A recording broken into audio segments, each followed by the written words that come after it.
All right, guys, pretty far back here to try to get this in frame today, but we're looking at the Ops Gear or UR Tactical Enhanced Combat Chest Rig tonight.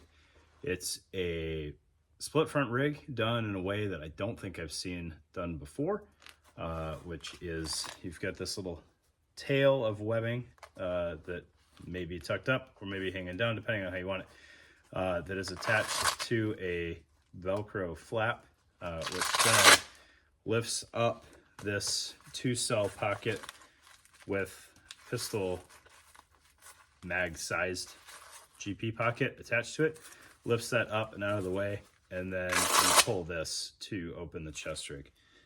Donning and doffing, pretty darn easy. Once you realize that it's split front, I had forgotten that, so when I got it, and I'll show you why it was confusing, couldn't figure out how to get in here until I realized it was split front. The only drama is this little bit of hook tucking that in.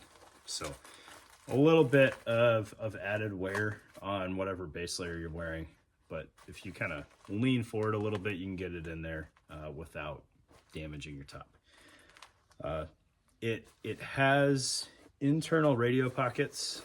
You can see that Motorola sticking up just a little bit there, which I'll go into more detail when I get it on the table.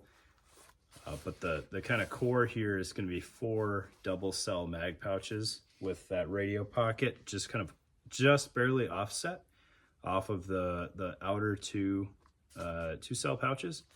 So on me, they ride pretty comfortably kind of just in front of your armpits. So very similar to where they would be on a plate carrier in a wingman pouch. So if that's not your jam, these internal radio pockets, maybe not.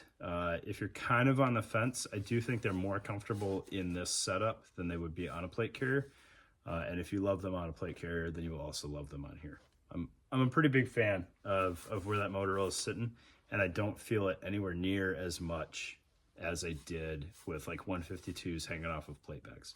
So fairly large chest rig, right? Four double M4 pouches up front, but the layering I think is done pretty smart, so that those radios kind of don't take up any space, and then you get to the tearaway GP pouches. So if you had smaller items that you had to get in here and retrieve them, if you're just striking out trying to get into that pocket, you can always rip that off and work with it directly in front of you. So let's get on the table, take a closer look at exactly what's going on here, and we'll walk through kind of some of the unique aspects to this and a couple of the concerns that I've found while trying it out.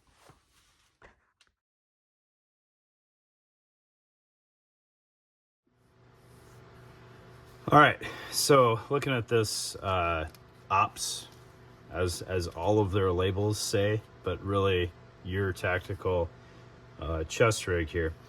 I got kind of the other half tucked out of the way for now because I want to focus on the main body. It's kind of like a 2/3, 1/3 split, but really more so like a 75-25 split. A lot of unique things going on in this chest rig. It's very much made overseas, but I think that's kind of okay for what you get for the money and some of the unique functionality of this. But it's very much a take it or leave it rig, depending on what you want to do with your life. All right, so looking at the mag pouches first, they're advertised as double M4 or single AK or 308 mags. Not quite sure where my full-size AK mags went right now, but throwing a 20 round in here, it fits. But something I noticed immediately is the narrower profile of M4 mags definitely work better with these pouches, even with 2 of them in there versus 1 308 or 1 AK mag. Just the extra width seems to snag on the elastic just that much more. Now withdrawing the mags, not going to be a problem, especially on the 308. On the AK mag, seems to bind up a little bit, but not a showstopper if you insist on using Kami weapons. All right, 308 mag fits in there nicely. These are the 25 round PMags with Ranger plates, and you definitely get enough flap there to secure the pouch. You can see binds up just a little bit from the added width, and then two 30 round PMags in here. One of them has a Ranger plate, and the lid closes pretty well over that. I don't have a second with a Ranger plate handy, so I apologize on that. But we can test with these base plate mags here and see how those go. These have a little bit of a thicker base plate on them, so not the best example. Barely any flap. So Ranger plates are going to perform better. You probably get halfway down the kind of overlap here with double Ranger plates, if that's something that you want to do.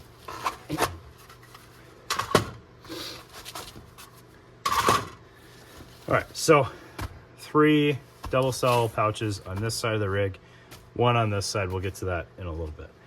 They are fixed Velcro flaps with a little bit of a contour to the flap, so it's not full width all the way down. You've got a little pull tab, so if you need to put some paracord in there or something so you can grab that a little bit easier with gloves, you absolutely have that option open to you. Beside that, you have a single pistol mag size pocket here. Not a huge fan of these pockets. The slanted base plate on the pistol mag definitely wants to kind of kick the lid over to the side.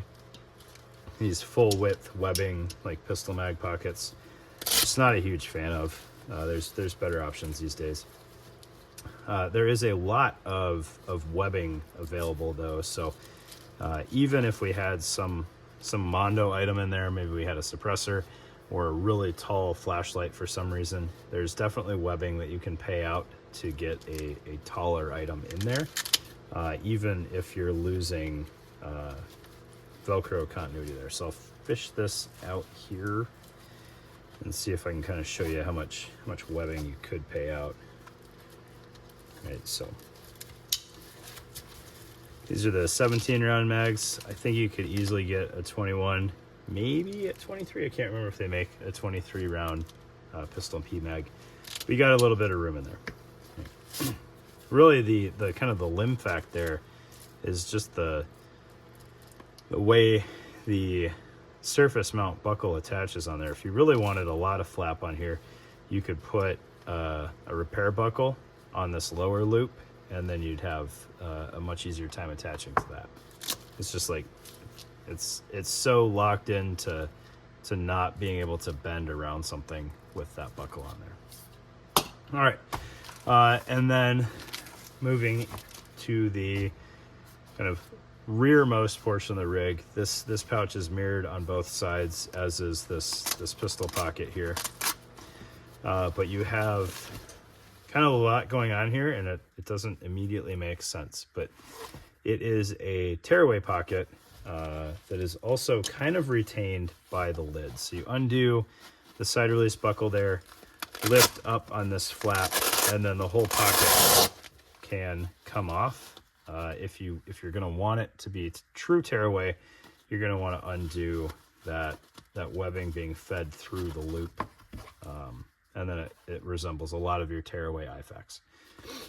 Right, within the pocket, it looks a little bit like a Plat Attack utility pocket, where you have this rear retainer on it, which you could use for an additional magazine, or a radio, or heaven forbid, I think you could shove a pistol in there if you were really feeling like doing that, and it would retain it somewhat, or a notepad, and then just kind of some GP stuff in front of it. However, the way that the pocket is made, you can also, because it's dual zipper and you've got kind of this pass through on the lid, if you wanted your radio in there, there is also a shot cord retention across the top of it, so that you can run your radio coming out and still retain whatever's in the pocket. Possible selling point here, if you're a smaller guy or gal and you don't want this pocket, you can remove it to slim up the profile a little bit, and then you just have kind of the retention left to police up. I don't know. I'm not quite small enough where I feel like I would want to get rid of that pocket, but you could. Or if this pocket's not your jam and you want to throw something else there, you've got a loop field. You could put like your old SOE tearaway IFAC or ATS IFAC or whatever, a true kind of dedicated IFAC pocket on here, and then retain it with the stuff hard mounted to the vest. All right, so that's an option. I think that's a useful option to have. You know, maybe you want to leave one of these as a little bit more of a true GP pocket, and then throw a dedicated IFAC on the other side. Okay. Looking internally on here, you have a laughably small kind of admin map pocket on the centermost portion of the rig. I think as a map pocket, it works perfectly fine. You know, you just kind of fold up your map enough to fit width-wise, and then it, you know, whatever's sticking up off the top. Hopefully it's not a wild, bright-colored map or something like that. It'll keep it fairly secure. You know, kind of equivalent to shoving it in your shirt. And then beside that, you have your radio pocket. I think there's definitely room to improve this radio pocket. So you can see on the other side, I've got a Motorola XTS 5000. That fits in there really well with just kind of just the controls being exposed on the top side, just barely peeking out above the body of the chest rig. Works really well for that. Unfortunately, if you had a true military size radio, 152, 148, MPU-5, they're going to ride pretty tall in that pocket, and it's not going to be ideal, in my opinion. It would be nice to see an ability to control the ride height in that pocket, and potentially not make it out of mesh, but have it be an elastic loop. I don't know. That piece I'm not as concerned about, but some sort of open bottom system on there I think would be nice. In the marketing materials for this thing, they show a pistol in there. I don't remember what pistol they show. I tried it out while worn. It will absolutely fit a Glock 19 sized pistol. I think you could get it in there with the light without too much drama. But then you're probably going to want to do something about the elastic here. Maybe make it a single strand coming over the top, maybe a little bit longer so that you can get it out of the way easier. It's not a fast draw. It's not fast to put it back. But if you didn't want belt kit, or you needed to keep your waistline clear and you just had to have a pistol on you, it's not the worst way of doing it. I think another thing that I would do to add a little bit of safety, a little bit of security maybe, is throw one of the trigger guard Kydex pieces on there, just for that little bit of extra safety, and then you could dummy cord it to the same thing as the shot cords run through. So as you draw it, that pops right off. I think that would be reasonably safe and a fairly drama-free way of keeping a pistol on here, if that is something that you needed to do. Other options I was thinking about, if you didn't want dual radios to kind of help counterbalance that, is, you know, you could stick a magazine in there. Again, it's not going to be fast to access, but it will keep kind of the load centered on you a little bit. Or potentially, if you had like a thermal monocular or a spotting scope, or a non-thermal monocular, wouldn't be a terrible place to keep it. It's reasonably quick to put back if you needed to, reasonably quick to access, but you're definitely not going to like rapidly transition to a sidearm from this pocket. It's just a little bit too far back to reach reliably. Unless you're wider than me, then you might have good luck with it.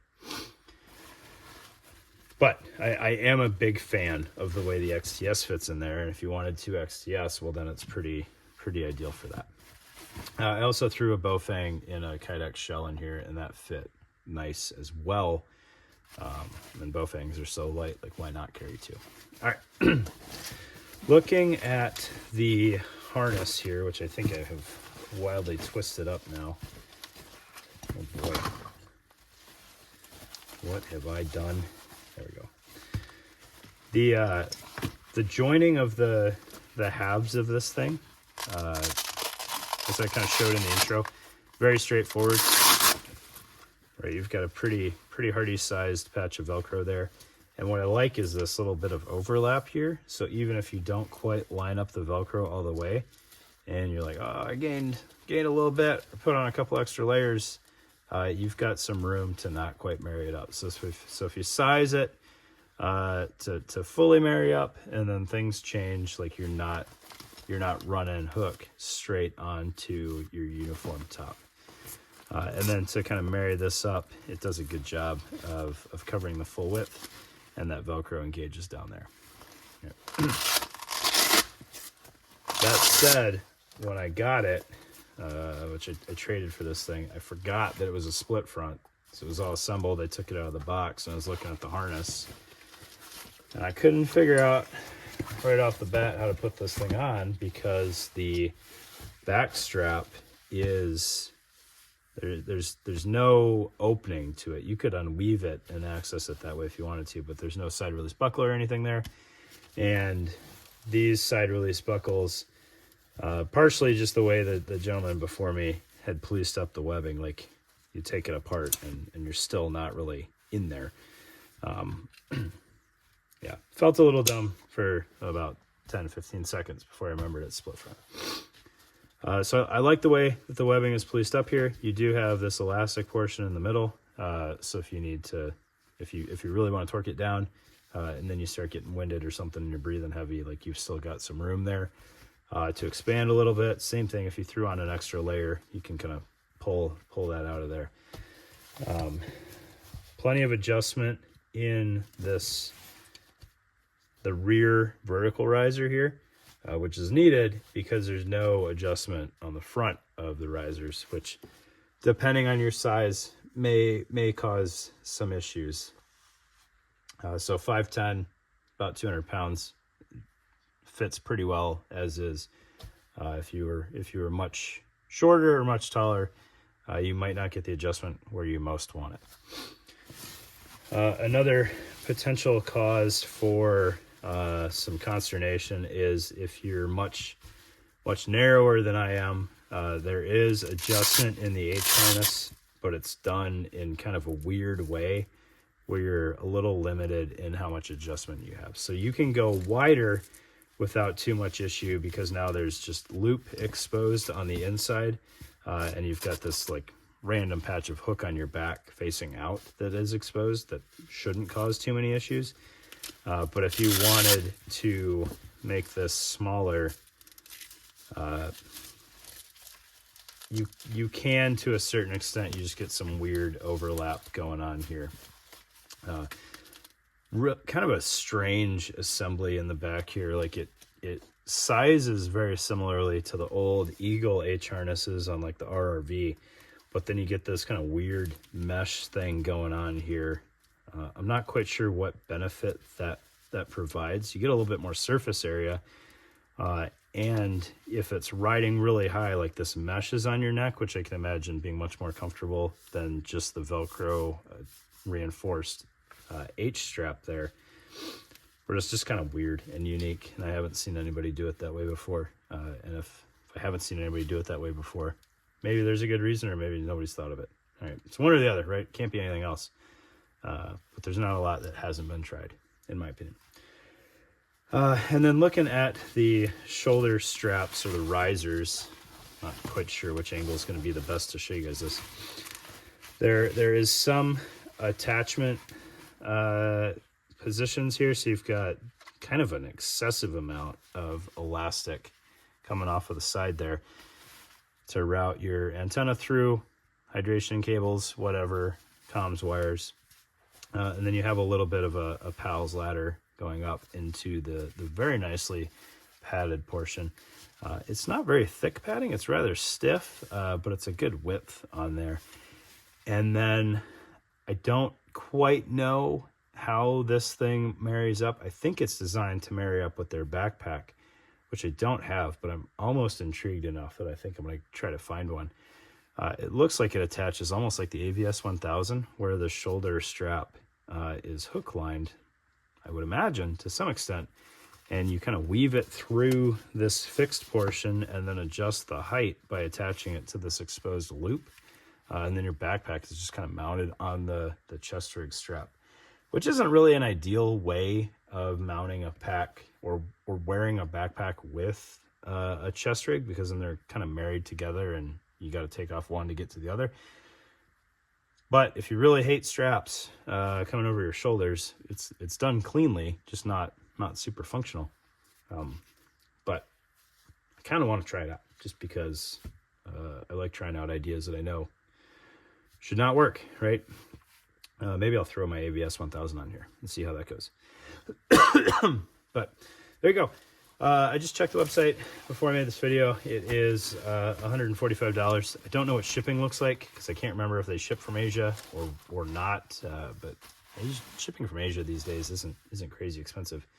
Anyways, and man, they have a lot of patterns. Like if you are a Kryptek fan or an Enderflage fan or like any current generation camouflage, they probably have your flavor available. I didn't check any of the hunting stuff. I don't know if they have Mossy Oak or Realtree or any of those things, but any flavor multicam, any flavor of Kryptek, any flavor of ATAC, I think they have. So lots of options, $145, pretty fair. If they offer a tearaway IFAK on the website in a color match pattern, I would definitely grab that when you're shopping so that you can throw that on whichever side makes sense for you.